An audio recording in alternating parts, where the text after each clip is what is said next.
Aleluia, obrigado pelo aplauso, que não é para mim, é para Jesus, amém, irmãos?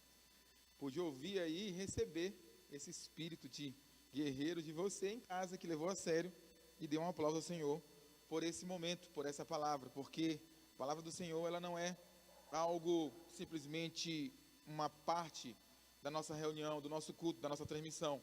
A palavra do Senhor é o que nos sustenta, ela é que promove a fé em nossos corações, para que nós possamos caminhar mais algumas milhas.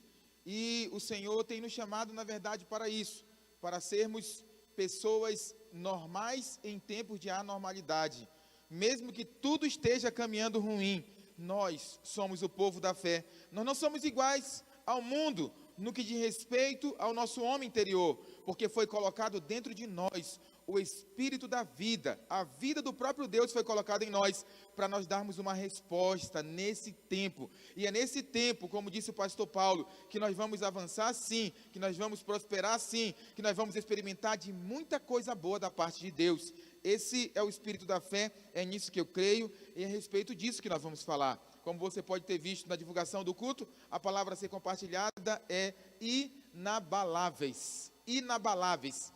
Foi para isso que o Senhor nos chamou. Ainda que venham tempestades, ainda que venham ventos, ainda que venham trovoadas, ainda que venham tribulações sobre as nossas vidas, circunstâncias adversas, ainda assim, eu e você permaneceremos inabaláveis. Eu declaro desde já que essa palavra vai penetrar não só no teu lar, mas vai penetrar no teu coração, e o Espírito da fé vai encher você, e você vai ganhar força, subsídio em Deus, para tirar da tua frente, remover, no nome de Jesus, tudo que tem tentado te afrontar nesses dias, aleluia. E eu quero ler em Hebreus, capítulo 12, a partir do versículo 26, Hebreus 12, a partir do versículo 26, está na projeção, está na tela do seu celular, do seu iPad, notebook ou televisão. Está escrito assim: aquele cuja voz abalou então a terra.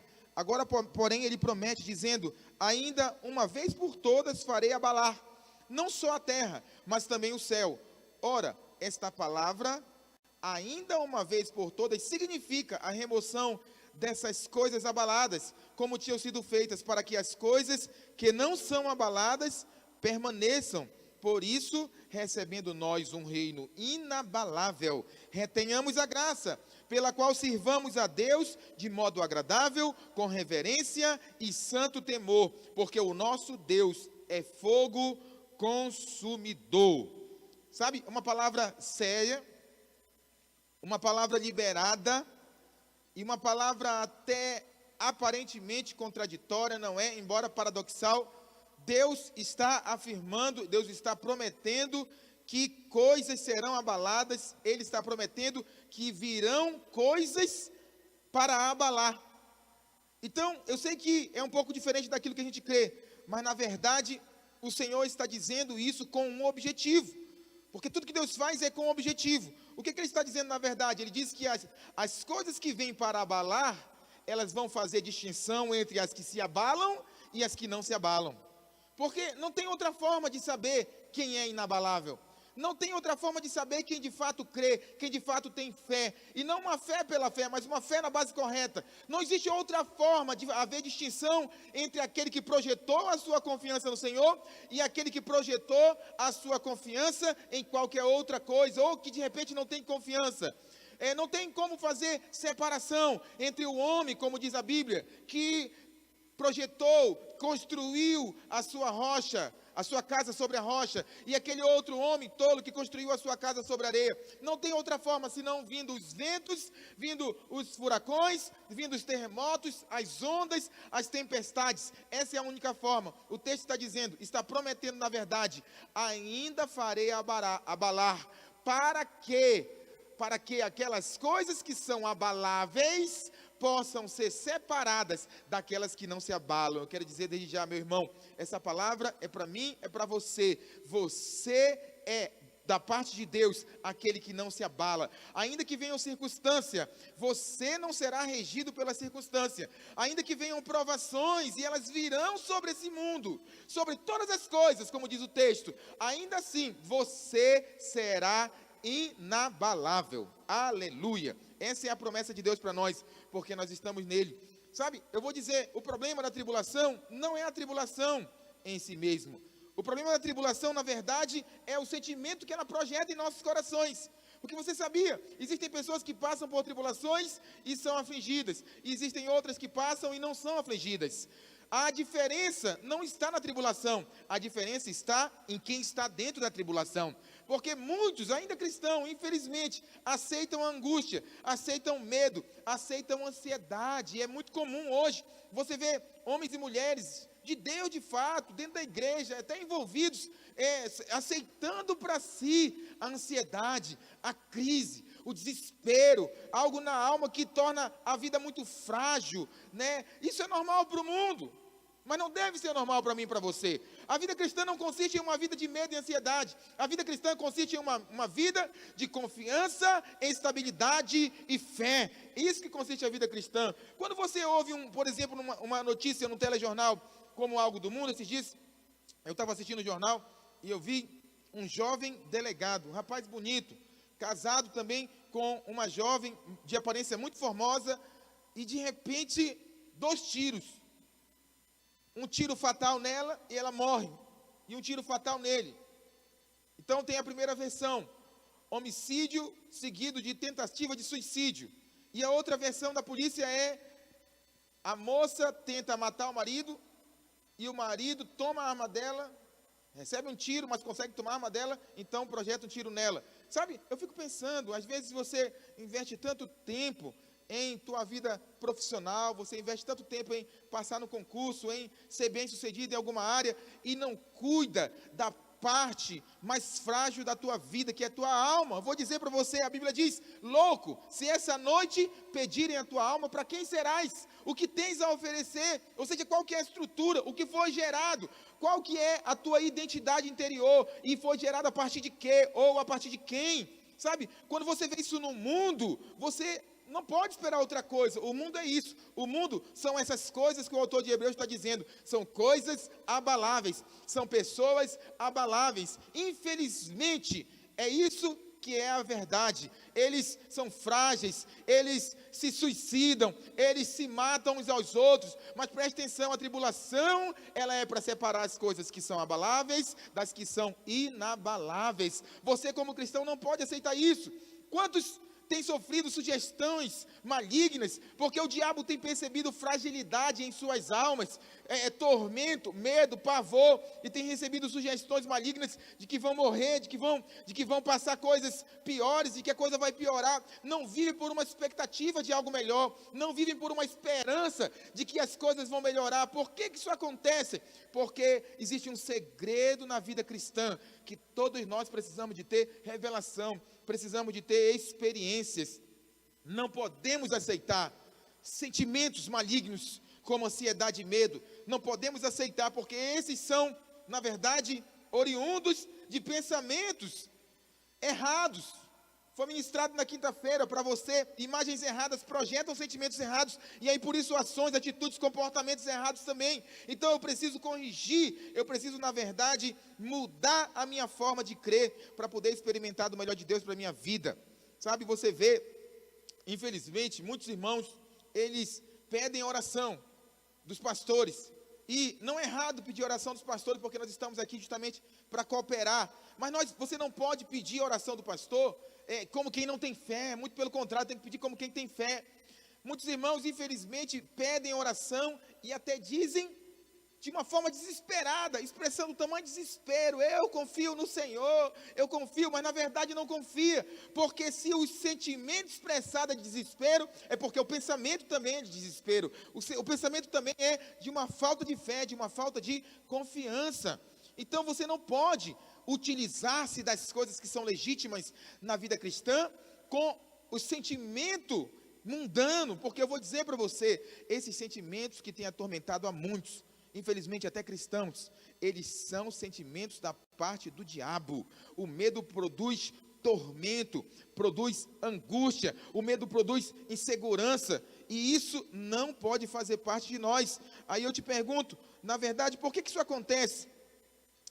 Simples, temos ministrado a respeito disso bastante, porque o raciocínio de muitos é que Deus, Ele vai te abençoar se você tiver uma performance comportamental alinhada com algum padrão pré-estabelecido de uma pregação legalista, religiosa, de que você tem que ser assim, de que você tem que ser assado, e foram construídos, foram programados para relacionar com Deus nessa base, na meritocracia, aonde você falha, você erra, e porque está sujeito à falha, a própria Bíblia diz isso, você fica com aquela sensação de que algo ruim vai acontecer, ou de que algo ruim está acontecendo porque você errou, porque você falhou com Deus, e Deus está percebendo a tua performance. Deixa eu dizer algo para você.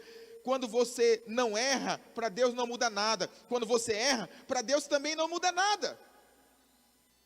Eu vi esses dias, assistindo uma pregação de um pastor, muito, como eu posso dizer, respeitado.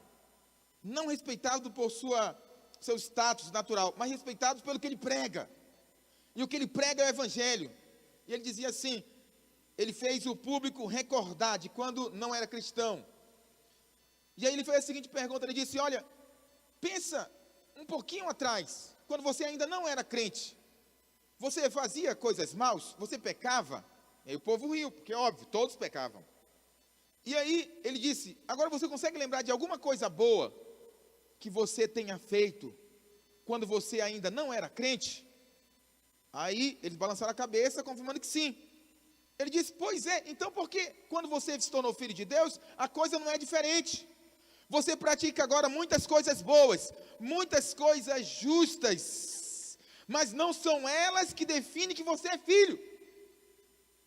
E quando você pratica alguma coisa errada, não altera a tua posição de filho. Então, quando aí você pode dizer, pastor, essa matemática é simples, assim eu conheço, é assim que eu creio também, mas preste atenção, toda vez que um sentimento de assombro, de medo, de ansiedade surge em você e encontra espaço, fazendo você uma pessoa aflita, sofrida, triste, melancólica, cabisbaixa, introspectiva, toda vez que isso acontece, é uma evidência de que você não crê na filiação, de que você não crê na palavra do Evangelho que diz, a todos quantos o receberam, Deus deu-lhes o poder de serem feitos filhos de Deus, e se são filhos, agora são herdeiros de Deus, e co-herdeiros com Cristo, sabe, essa é a verdade do Evangelho, mas não pode ser um decoreba, não pode ser algo intelectual, tem que ser uma experiência. Se você está passando por aflição nesse dia, se o diabo tem tentado assumir controle na tua mente, eu vou dizer, o Espírito da fé, o Espírito da revelação, tomará espaço maior no teu coração, e você vai perceber que nenhuma circunstância, ainda que mal na sua vida, define quem você é para Deus, muito menos o sentimento que Ele tem por você. Você é amado de Deus, aleluia. Essa estrutura de fé tem a capacidade de tornar você uma pessoa inabalável. Essa mentalidade de relacionamento com Deus com base na performance, no comportamento, não tem mais espaço no meio de nós.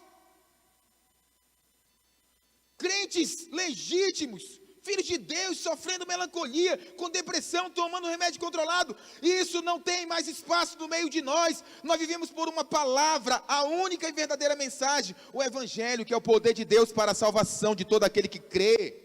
A palavra salvação aqui é souzo, salvação de tudo que você precisa, não só da tua alma do inferno, mas principalmente salvação de cada área da tua vida. Deus tem poder para salvar cada circunstância adversa que acontece na sua vida. Ele é o Salvador, aleluia. Espero que você creia nessa verdade. Quando você se sente desesperado é que surge a ansiedade, o medo, e isso tem que mudar, amém? Eu quero ler no verso 18, ainda do mesmo capítulo, eu quero voltar, na verdade, alguns versículos que antecedem o texto que nós lemos, e aqui está a chave, na verdade.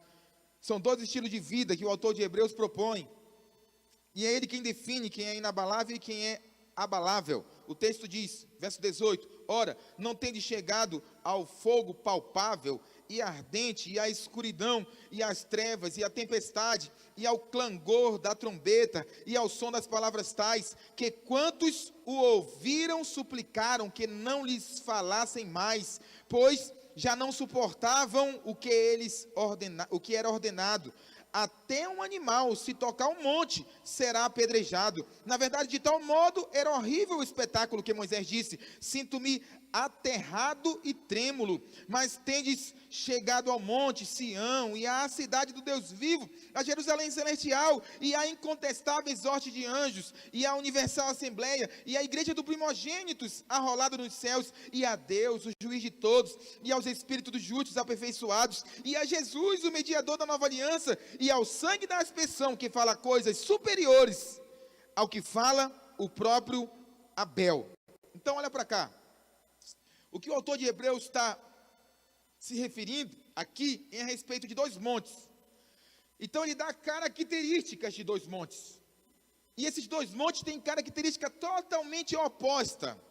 Um é o Monte Sinai. Eu não sei se você recorda aquela apresentação de Deus para o povo de Israel, aquela apresentação pessoal, aquela alta apresentação para Moisés, né, naquele monte que estremeceu, e aquela coisa, e raio, trovões, relâmpagos, né, o monte estremecia, a terra estremecia, gerava pavor, e produzia medo no povo. Primeiro monte, Monte Sinai. Forma de relacionar com Deus, com base no medo, no pavor. Indiscutivelmente, esses dois montes são, na verdade, a lei e a graça. Trocando em miúdos, relacionamento com Deus com base no medo. Medo de Deus. Medo de falhar e ser castigado. E relacionamento com Deus com base no amor. Eu sou amado. Eu sou filho amado. Não são duas pregações simplesmente. Não são duas teorias da teologia.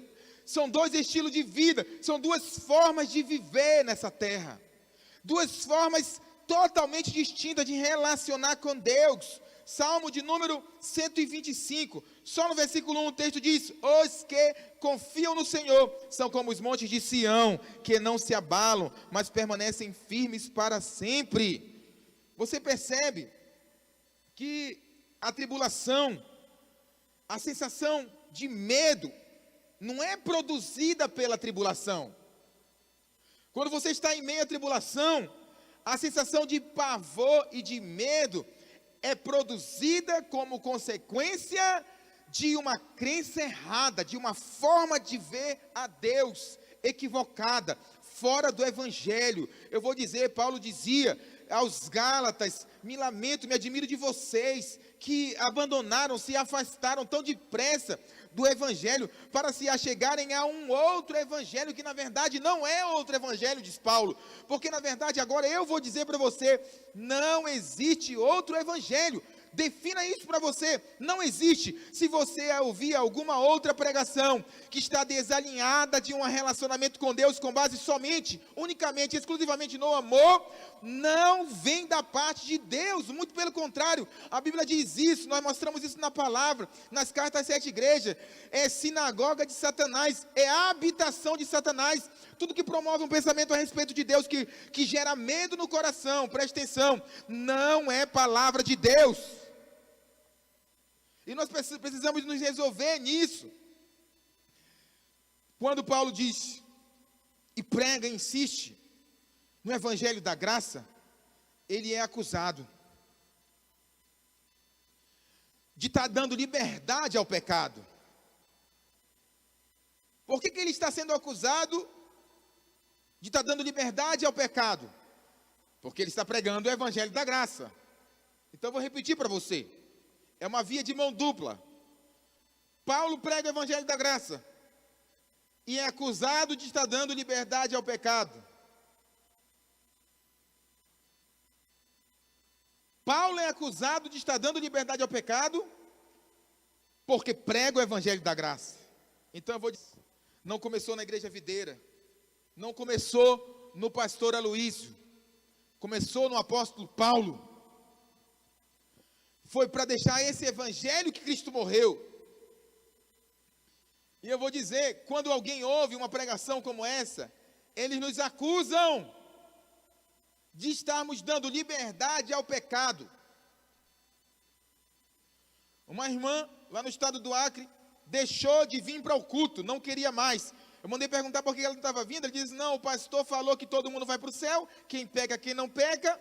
O que ela estava me acusando? Que eu estava dando liberdade ao pecado. Eu vou dizer para você, sabe qual que é a maior prova de que nós estamos pregando o evangelho? É de que nos estão acusando de estar dando liberdade ao pecado. É matemático, 2 mais 2 igual a 4. Nós não precisamos ficar tristes, assustados se nos acusam disso. Até porque essa é a maior evidência de que nós estamos pregando é o evangelho. E é o evangelho que é o poder de Deus. Não sei se você consegue compreender de forma simples o que eu estou falando para você. Mas em suma, eu vou dizer para você, a vida cristã normal não é uma vida cheia de ansiedade. Precisamos estar em cima do monte correto. Ele apresenta 2 montes, o Monte Sinai e o Monte Sião. São 2 estilos de vida, como eu disse. Verso 18, diz assim: ora, não tendes chegado ao fogo palpável e ardente, e à escuridão, e às trevas, e à tempestade. Você percebe aqui nesse texto que o perfil de quem está no monte errado, de quem vive um estilo de vida baseado numa crença errada, é um perfil com essas características. O coração está cheio de trevas. É alguém com falta de direção, com medo, com insegurança, fica perturbado, ele não tem um norte. Presta atenção, Deus inclusive nunca deixa de falar com você. Na verdade, a pessoa fica tão perturbada no meio da circunstância, no meio da situação, que ela não dá conta de ouvir a voz de Deus, fica desnorteado, fica sem direção, perturbado. Por que vive assim? Porque é crente, cristão, nascido de novo, mas está no monte errado, está vivendo um estilo de vida cristã que não está alinhado com o Novo Testamento, com a nova aliança, com o Evangelho da graça. Está vivendo segundo os padrões da lei, segundo os padrões de um povo que tinha medo. O povo aparecia, Deus aparecia no monte, estremecia, e aquilo gerava a sensação de medo, porque o povo não conhecia Deus. Era Deus que estava lá no cume do Monte Sinai? Era. Pastor, Deus mudou? Não, Deus não mudou. O que mudou foi a forma de nós relacionarmos com Ele. A base do nosso relacionamento que mudou. No Velho Testamento o povo tinha que ter medo? Tinha que ter medo. Era o mesmo Deus, pastor. Então por que o povo tinha que ter medo? Porque a base do relacionamento era outra, era a lei. Então o povo tinha razão de ter medo. Nós, da nova aliança, da dispensação da graça e do amor de Deus, não temos motivo para ter medo de nenhuma tribulação, de nenhum pânico, de nada, de pandemia, de nada. Nós não temos motivo para ter medo, porque a base do nosso relacionamento é Cristo, é a nova aliança, é o que Ele fez na cruz, é seu sangue derramado. Esse é o novo estilo. Por que você acha que nós cantamos a canção? Então me tira o medo que me faz dizer, Moisés, suba em meu lugar. Me faz entender, presta atenção, Cristo é a porta aberta, é a porta fechada, é o vento forte, é a chuva forte, é a tempestade. Cristo, mas a base do relacionamento é outra. Não sei se você consegue me compreender. Cristo estava lá no monte, tinha tempestade, tinha o vento forte, tinha os trovões, tinha um relâmpago e tinha medo. Por que tinha medo? Porque a base do relacionamento era outra. Agora na nova aliança, se eu sei que é Cristo que está lá, o vento pode estar forte, a tempestade pode estar grande, pode ter raio, pode ter trovão, porque a base do relacionamento é o amor. O que tem que produzir não é medo, o que tem que produzir é segurança. É isso que significa o texto que diz: o verdadeiro amor lança fora todo medo. A Bíblia diz que não cai uma folha da árvore, não cai uma folha da árvore, se não tiver debaixo da permissão de Deus. Não pense que o diabo está no controle de alguma coisa, ele não está. E se você crê assim, ele toma o controle da tua vida. Satanás é apenas parte de um grande quebra-cabeça, de um tempo que está se arranjando para o triunfo final do Cristo ressurreto e sua igreja redimida.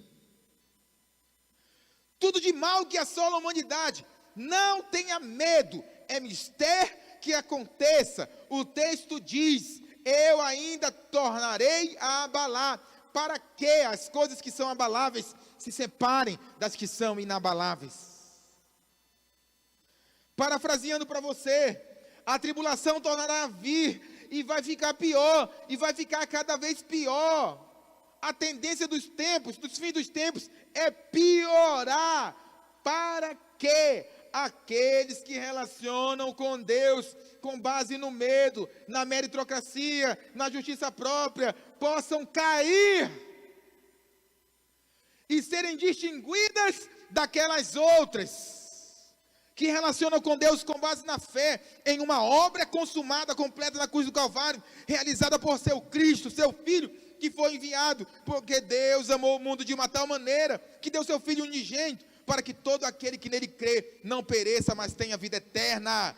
As tempestades, as tribulações, as pandemias, as epidemias, as doenças, é mister que elas venham, para que se separe de quem crê numa base errada, daquele que crê numa base correta. Não espere salvação com encerramento de pandemia, com encerramento de crise social, com encerramento de crise financeira e econômica. Não espere a tua salvação com encerramento de crise política ou de guerra política nos parlamentos, no Senado, no Congresso, na presidência. Não espere ser salvo da tribulação. A tua salvação é relacionar com Deus na base correta. O relacionamento correto tem a base no amor. Só o verdadeiro amor lança fora todo medo. Aleluia. Alguém pode me dar metade de um amém? Obrigado. Eu creio assim. Quantos creem assim também comigo? Êxodo 19, 18. O texto diz: e o clangor da trombeta ia aumentando cada vez mais. Moisés falava e Deus lhe respondia no trovão. Verso 18 do capítulo 20. Todo o povo presenciou os trovões e os relâmpagos, e o clangor da trombeta, e o monte fumegante, e o povo observando se estremeceu e ficou de longe de Deus. Hebreus 12, 19, o clangor da trombeta, e ao som das palavras tais, que quantos o ouviram suplicavam que não lhe falassem mais. O povo tinha medo de Deus. O povo pediu para Moisés representá-lo. O povo pediu para Moisés falar com Deus. Eles não queriam ouvir a Deus. Presta atenção, olha para mim. Você anseia ouvir a Deus. Aquele povo pediu para Moisés não deixar que Deus os falasse. Eles não queriam mais saber de ouvir a voz de Deus. Eles queriam que só Moisés ouvisse com Deus. Presta atenção, olha para mim. Nós temos uma visão. Aleluia. Não estou me vendo aqui na tela. Ah, obrigado. Olha para mim. Nós temos uma visão. Falei disso quinta-feira. Cada crente é um ministro. Nós lideramos célula. Nós lideramos igreja. Mas nosso chamado não é para liderar célula e liderar a igreja. Nosso chamado é para multiplicar líderes e multiplicar pastores. Se você se aproxima de nós, saiba que o nosso propósito existencial é fazer de você líder, de multiplicar o espírito de liderança que tem em nós em você. Só se você se aproxima de nós, saiba que nós temos o chamado para fazer de todo homem que se aproxima de nós pastores. Por quê? Porque nós temos uma visão. Não é vencedor aquele tipo de irmão que quer um líder, mas não quer liderar ninguém. Não é vencedor aquele tipo de irmão que reclama da ausência do pastor, mas não quer se prontificar a pastorear ninguém. Eu louvo a Deus pela vida de cada líder de célula dessa igreja. Você está pastoreando as ovelhas de Cristo em tempo de tribulação. Isso é chamado de Deus. Mas existe um chamado superior para você. É fazer dessas ovelhas líderes na casa de Deus. Naquele grande dia, não vai haver desculpa. Senhor, mas nós estávamos sob isolamento social. Senhor, havia dificuldade, eu tinha que fazer minha reunião pelo Zoom, pelo Teams, pelo WhatsApp, porque não podia se encontrar. Não vai haver, nós temos um chamado. Deus só vai querer o resultado disso. E Ele nos deu a ferramenta, a base do nosso relacionamento com Deus é o amor e a obra que Cristo realizou na cruz do Calvário. Essa é uma base que garante que nós teremos o resultado. Que hoje nós somos uma igreja de milhares, amanhã nós seremos de 10 milhares, porque o Senhor nos fará prosperar, crescer, avançar e multiplicar. Não multiplicaremos apenas em 3 prédios, mas em 10 prédios. Essa cidade será tomada. Quem viver, verá. Aleluia. Por quê, pastor? Porque o Evangelho é Ele que é a nossa base de confiança. Nós temos testemunho do Evangelho. Verso 28. O texto diz assim, sobre o outro monte, o Monte Sião. Mas tendes chegado ao Monte Sião. Olha como muda o cenário. Olha a cidade do Deus vivo, a Jerusalém celestial, e a incontestável sorte de anjo, e a universal assembleia. O que aconteceu aqui? Tinha um povo morando em uma casa chamada Sinai. Esse povo mudou de residência. Eles saíram do Monte Sinai e foram morar no Monte Sião. O que Deus quer de mim, o que Deus quer de você é não se insistirmos no relacionamento com Deus numa base errada. Você vai orar, você vai jejuar. Eu estava comentando com a minha esposa a respeito de um irmão que eu estava percebendo que tem uma unção clara na vida dele. Aí a minha esposa disse assim, eu acho que ele deve estar jejuando e orando. Eu disse, não, eu acho que ele deve estar tendo momentos especiais com Deus. Aí ela disse, ué, não é a mesma coisa? Eu disse, não, é possível que você esteja jejuando e orando sem estar com Jesus. Pensa que triste. Sacrificou, orou, gastou tempo, jejuou, ficou com fome e não relacionou com Jesus. Porque Jesus só cede a uma base de relacionamento. Monte Sião. Monte Sião, a cidade do Deus vivo, a Jerusalém celestial, e a incontestável sorte de anjos, e a universal assembleia. Jesus não mora mais no Monte Sinai. Tem muita gente tentando subir o Monte Sinai. Tem muita gente tentando chegar no cume do monte. Tem muita gente tentando ter a experiência que Moisés teve, e admirando Moisés por sua experiência. Não é essa experiência, não é essa a base, não é essa a casa, não é esse o monte. Jesus mudou de casa, e você precisa descobrir isso. Você precisa desejar estar na casa que Jesus está. Não insista em pregações erradas, não insista em crenças erradas, não insista em dogmas e paradigmas errados. Jesus mudou de casa, Ele habita agora em um outro monte, o Monte Sião. Vou ler alguns textos, de forma muito rápida, a respeito do Monte Sião. Pode projetar. Salmo, de número 2, verso 6. Eu, porém, constituí o meu rei sobre o meu santo Monte Sião. Salmo 9, verso 11. Cantai louvores ao Senhor, que habita em Sião, proclamai entre os povos os seus feitos. Salmo de número 99, verso 2, o Senhor é grande em Sião, e sobremodo elevado acima de todos os povos. O Senhor enviará de Sião o cetro do seu poder, dizendo: domina entre os teus inimigos. Salmo de número 110, verso 2. O Senhor te abençoe desde Sião, para que vejas a prosperidade de Jerusalém durante os dias da tua vida. Salmo 128, verso 5.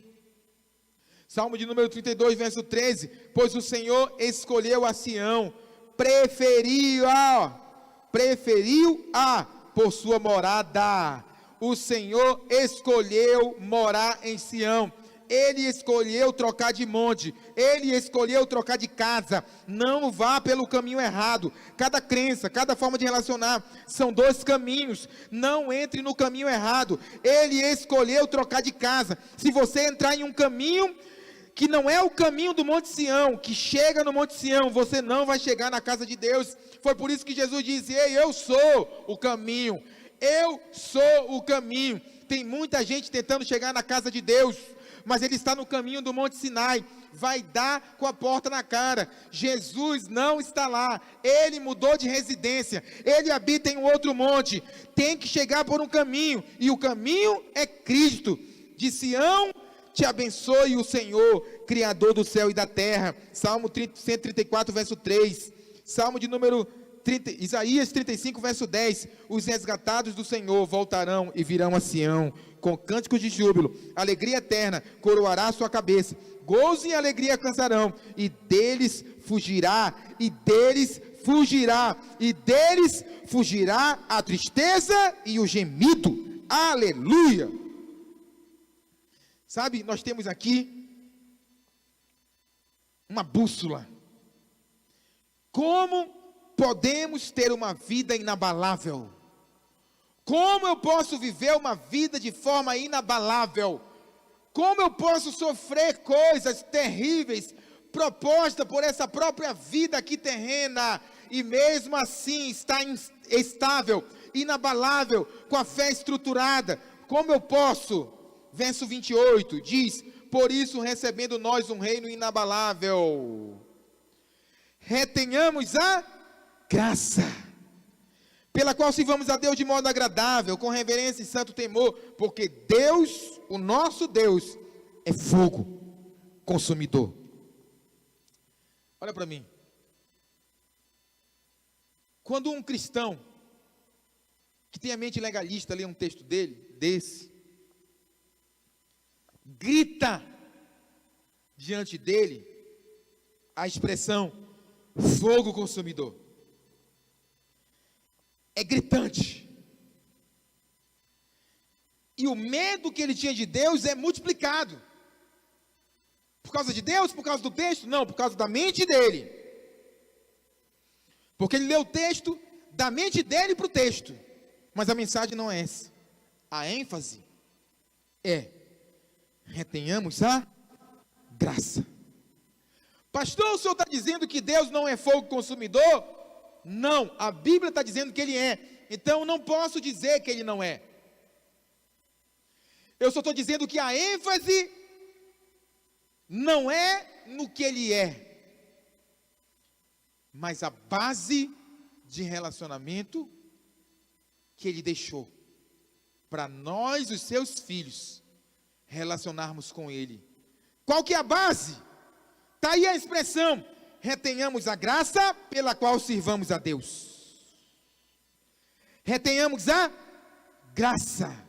Deus mudou? Não, Deus não mudou. Malaquias diz que Ele é o mesmo ontem, e Ele permanece ainda hoje do jeito que era.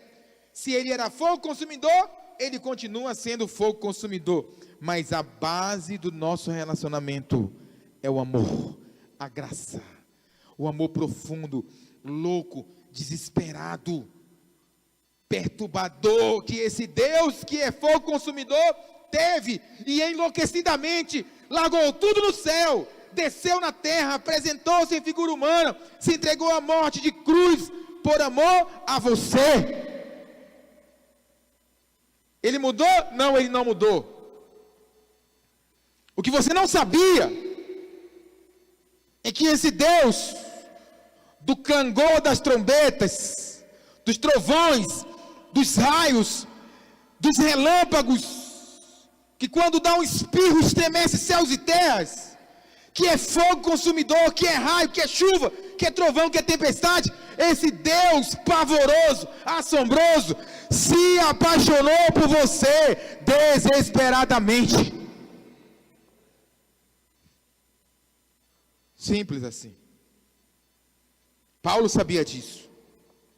O apóstolo sabia disso.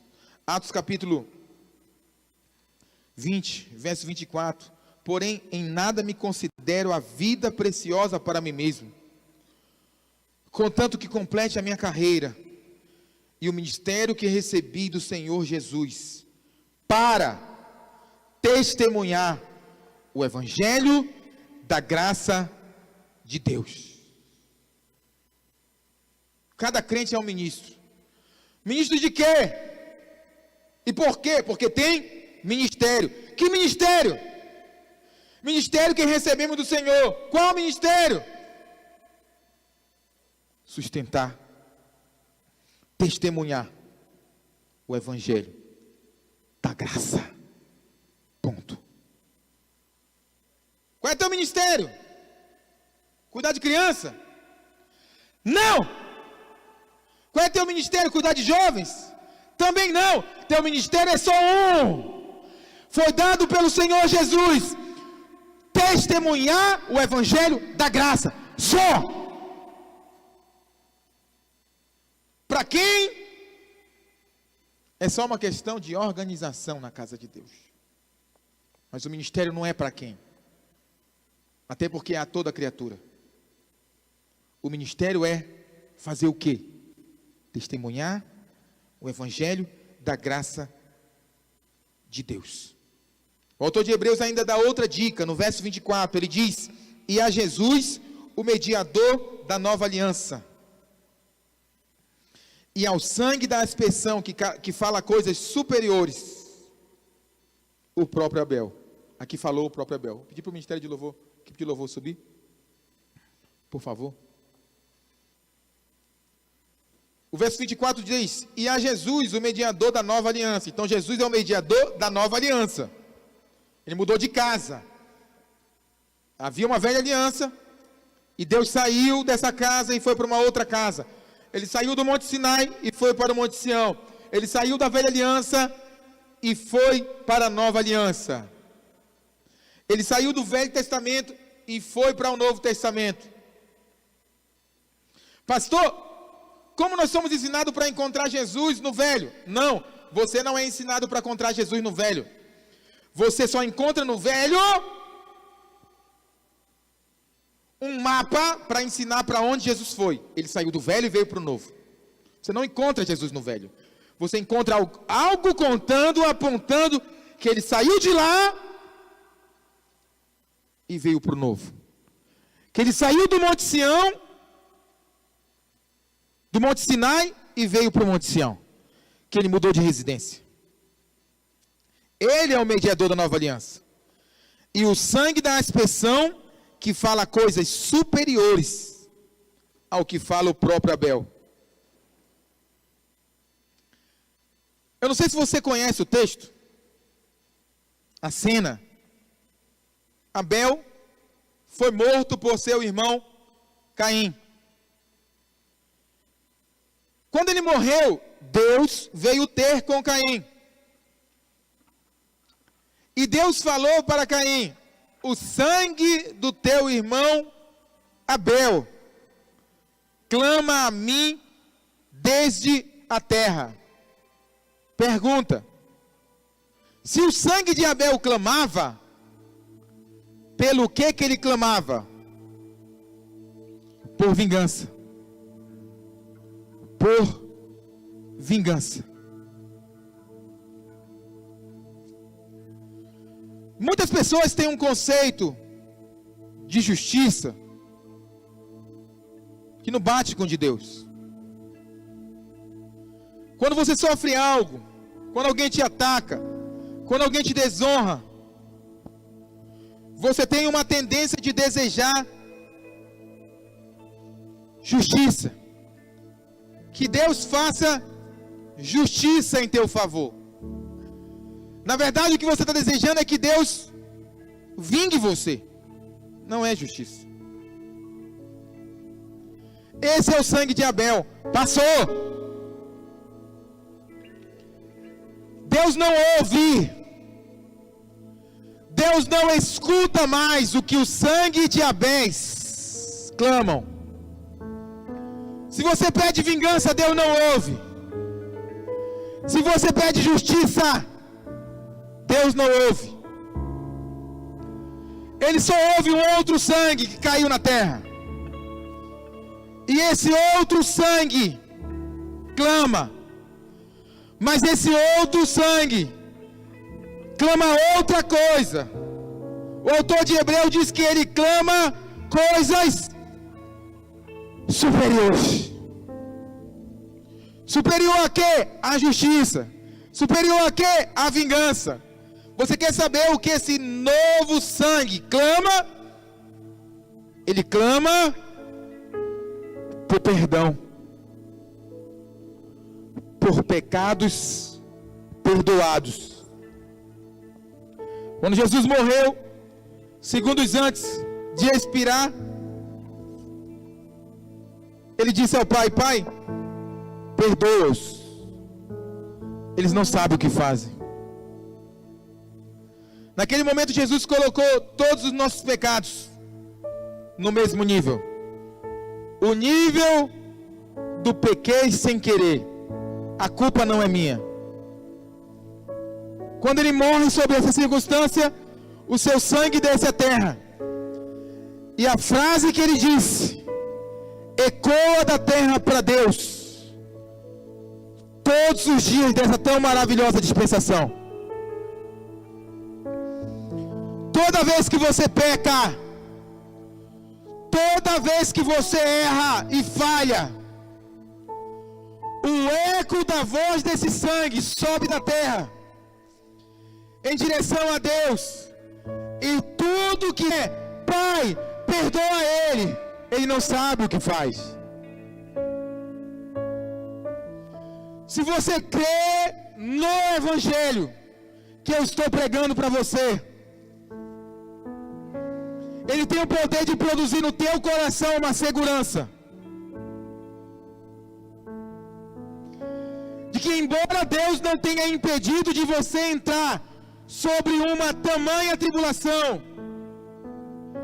isso não será suficiente para tirar do teu coração a convicção de que Ele entrou dentro da tempestade com você, e isso é a garantia de que você vai sair do outro lado como vencedor. Não relacione com Deus com base na sua performance. Se tudo vai bem, Deus te ama. Se tudo vai mal, Ele te ama também. Não muda. É imutável. Quando você aceitou Jesus, a pergunta que foi feita é: você quer aceitar Jesus como teu único e suficiente? O que Ele fez foi suficiente para salvar você. Não é uma questão de ser salvo, é uma questão de eu fui salvo. A pergunta é: eu creio nisso? Porque o Salvador já veio. O Salvador já morreu na cruz do Calvário. Você que está aí dentro da tribulação, no olho do furacão, na tempestade, ei, Ele já veio, Ele já te salvou. Você só precisa de crer. E isso faz de você uma pessoa inabalável. Porque o Evangelho é uma questão de pecados perdoados. Vou contar algo para você que talvez você não saiba. Jesus não veio na terra para curar enfermo. Pastor, é só o que a gente vê. Não interessa o que você vê nas Escrituras. Ele não veio para isso. Jesus não veio na terra para te fazer prosperar. Pastor, mas está escrito. Não significa que está escrito que foi para isso que Ele veio. Ele não veio para isso. Jesus não veio na terra para te livrar da morte. Pastor, a Bíblia diz que o último inimigo é a morte. Não interessa. Não foi para isso que ele veio. Ele só veio na terra para te salvar do que causou enfermidade, miséria e morte. Sabe o que foi? Os teus pecados. Então ele só veio na terra para perdoar os teus pecados. Foi por isso que quando João Batista viu Jesus, ele não se conteve, o Espírito saltou dentro dele e ele disse: eis ali o Cordeiro de Deus que tira o pecado do mundo. O Evangelho só diz respeito a uma coisa: todos os seus pecados já foram perdoados. Todas as grandes maravilhas restantes do Evangelho são só consequências do Evangelho. Não são o Evangelho, são só consequências do Evangelho. O Evangelho só consiste em uma coisa: por causa da obra de Jesus na cruz do Calvário, todos os teus pecados já foram perdoados. A pergunta é: você acredita nisso? Porque se você não acredita nisso, não adianta orar. Mas se você acredita nisso, porque o Evangelho só consiste nisso, e a nossa missão é ir por todo mundo e pregar o Evangelho, então eu só posso falar disso.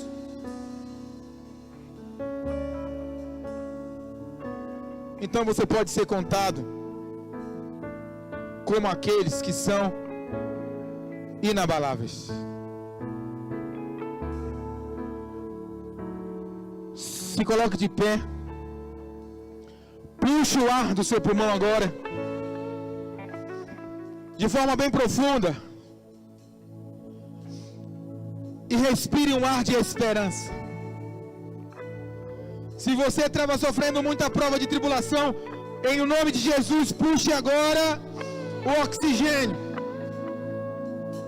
e sinta o cheiro da esperança de dias melhores.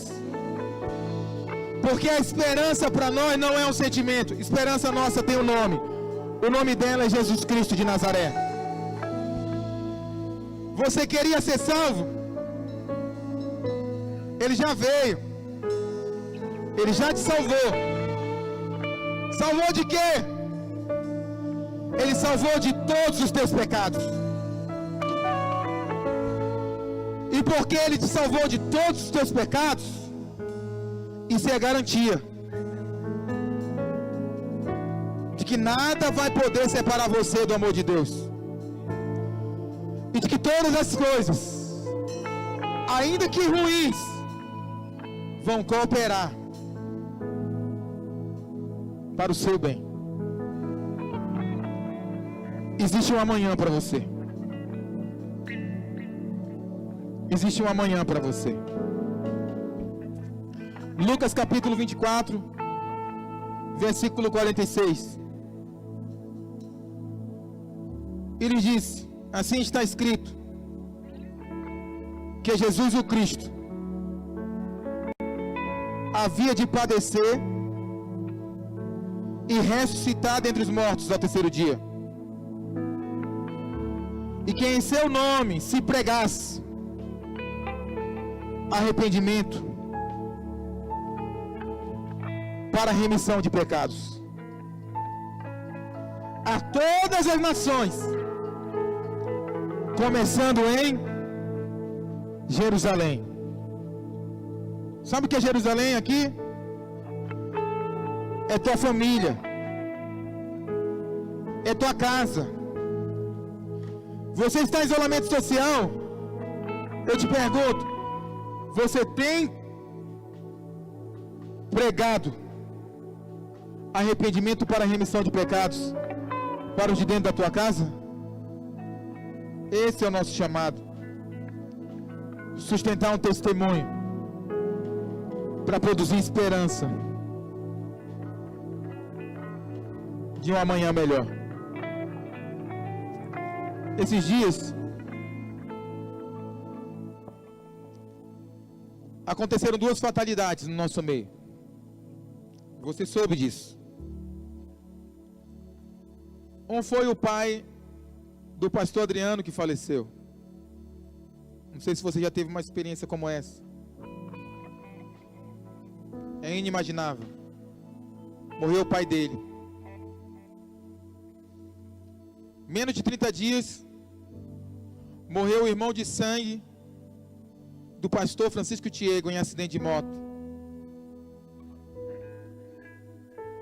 Sabe onde eles estão? Estão aqui, sustentando um testemunho. Porque eles são fortes? Porque eles moram em uma casa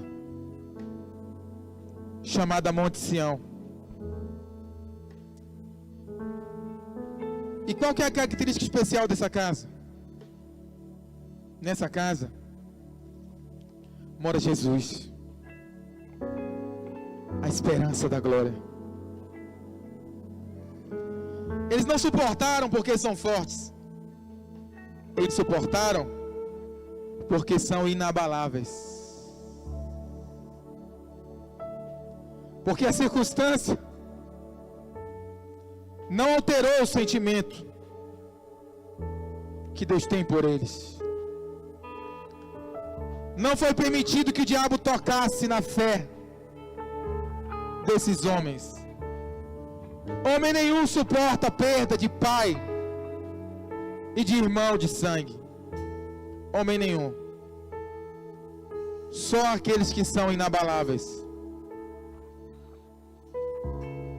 Porque nem sempre ser salvo vai implicar em que o pior deixe de acontecer. Mas vai implicar em uma coisa: fazer de você uma estrutura inabalável. Eu caminhei com um pastor chamado Ricardo Barbosa.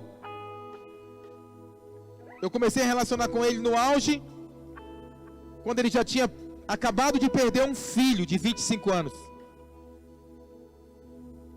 É comum filhos enterrarem seus pais, embora seja dolorido. Mas não é comum pais enterrarem seus filhos. E ele conta que havia uma estrutura dentro dele. Mas o diabo encontrou uma brecha de acusação, de que ele não amava o filho dele. E esse era o motivo pelo qual, a evidência disso era que ele não estava sofrendo como um pai deveria sofrer por um filho. E ele aceitou essa acusação. Ele entrou no banheiro da casa dele e pediu ao Espírito Santo que deixasse de sofrer a dor de um pai que perdeu um filho. Sabe o que aconteceu? Ele contou, o Espírito Santo deixou ele. E ele contou que ele sentiu uma dor no peito tão forte, que ele caiu no chão do banheiro, ele estava prestes a infartar, e ele disse: Espírito Santo, me salva. Sabe o que o Espírito Santo fez? Reestruturou. E ele se levantou. Ele não estava morrendo a mínguas. Não era porque não amava seu filho que havia morrido. É por causa do relacionamento que ele tinha com Deus, na base correta, Monte Sião. Gerou dentro dele uma estrutura inabalável. Recentemente ele perdeu a esposa, pastora Magna. E quando muitos, em especial o diabo, pensava que ele ia desistir do chamado, ele permaneceu na terra. Por que ele permaneceu na terra? Para sustentar um testemunho do Evangelho, da graça e do amor de Deus. Se ele foge, serviu a Deus a vida inteira, a mulher morreu de câncer, o filho morreu de trombose, de que adianta servir a Deus? Mas para quem entendeu o Evangelho, não diz respeito à circunstância, diz respeito ao amor que Deus tem por mim, é imutável. Se você está me ouvindo e está passando por prova de tribulação, eu vou dizer para você,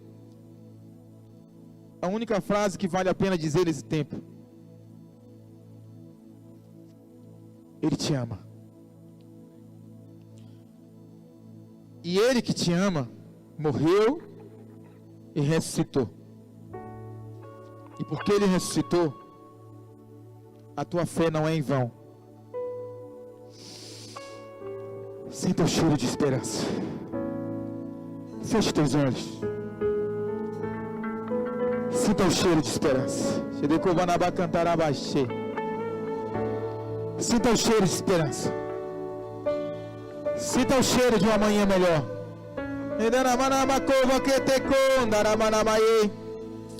Sinta um cheiro de esperança. As circunstâncias dessa vida não podem mudar você, porque Ele vive. Isso tem o poder de fazer de você uma pessoa inabalável. Inabalável.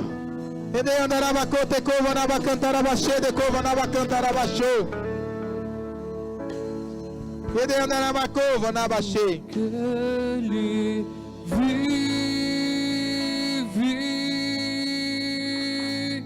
posso crer no amanhã, porque Ele vive. Temor não há,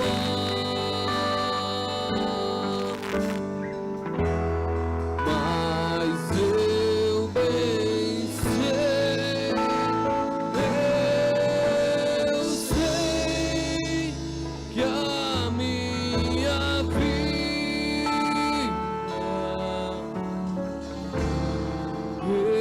está nas mãos do meu Jesus, que vive está.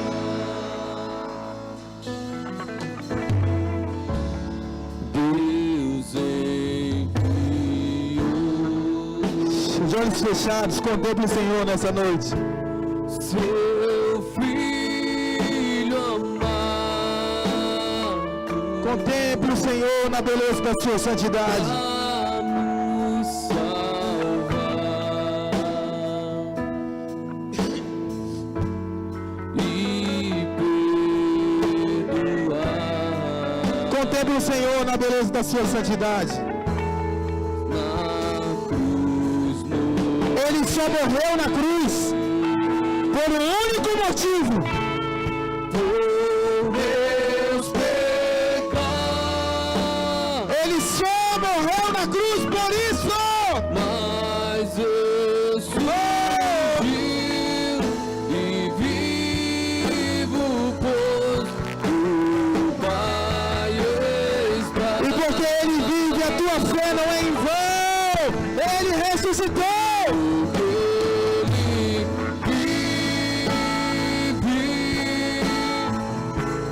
Posso crer no amanhã, porque Ele vive.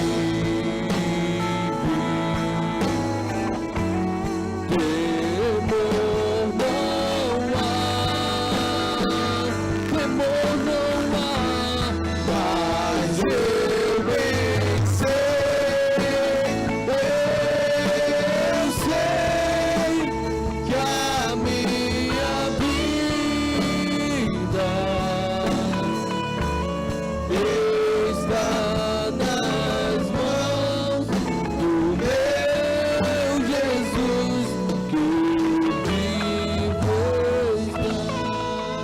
glória ao Senhor.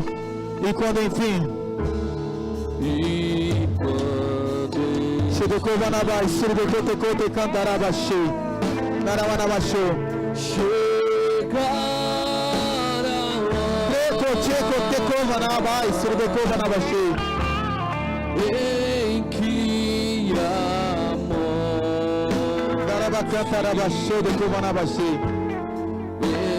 enfrentarei. Tekovanaba, Cantarabarabashi,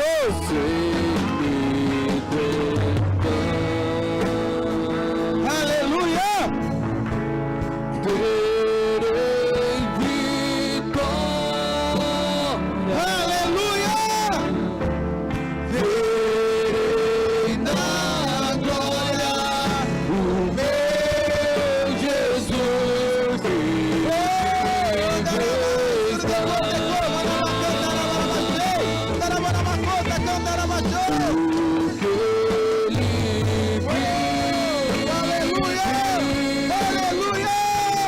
posso crer no amanhã, porque Ele vive. Mas eu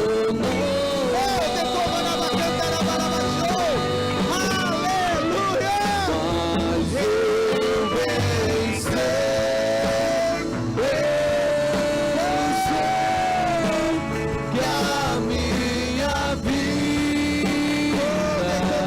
sei que a minha vida está nas mãos do meu Jesus, que vivo está. Dekotekovanabashe, Dekantarabanamai, Porque Dekoteomba, Cantarabashe. vive, Pai, no nome de Jesus, posso crer. eu intercedo agora, Pai. Eu intercedo no nome de Jesus. Cada coração atribulado, que outrora andava sem esperança, abre os olhos do seu coração nessa noite e mostra para eles, Senhor, que eles estão sustentados nas palmas das tuas mãos, e que a nossa vida não consiste nessa terra, porque esse mundo já está julgado, mas recebemos dentro de nós uma outra pátria, recebemos dentro de nós um reino inabalável. Retenhamos nós, pois, a graça, a confiança, a convicção imutável, indistinta, invariável, de que não importa o que aconteceu ou aconteça, eu sou, nós somos amados por Deus. Tudo que passa disso provém do maligno.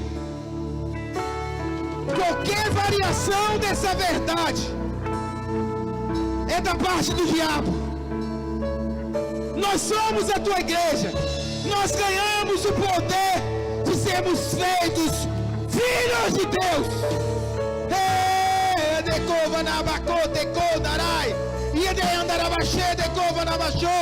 Você é amado de Deus. Você é amado.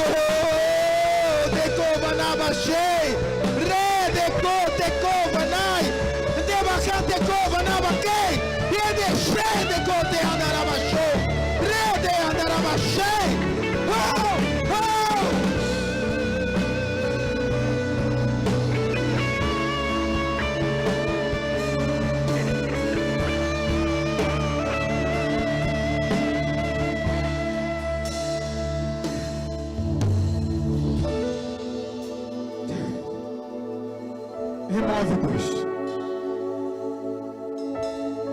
toda Todo engano do diabo, remove, Espírito Santo. Toda mentira que o diabo contou, remove agora. Libera paz no coração dos teus filhos. Libera alegria no Espírito, Deus. Libera convicção, fé, esperança, Deus. Todos sejam abençoados. Você e a sua casa seja abençoada agora, com o reino de Deus dentro de você, com o reino de Deus dentro do teu lar. Justiça, paz e alegria no Espírito. Seja abençoado em nome de Jesus.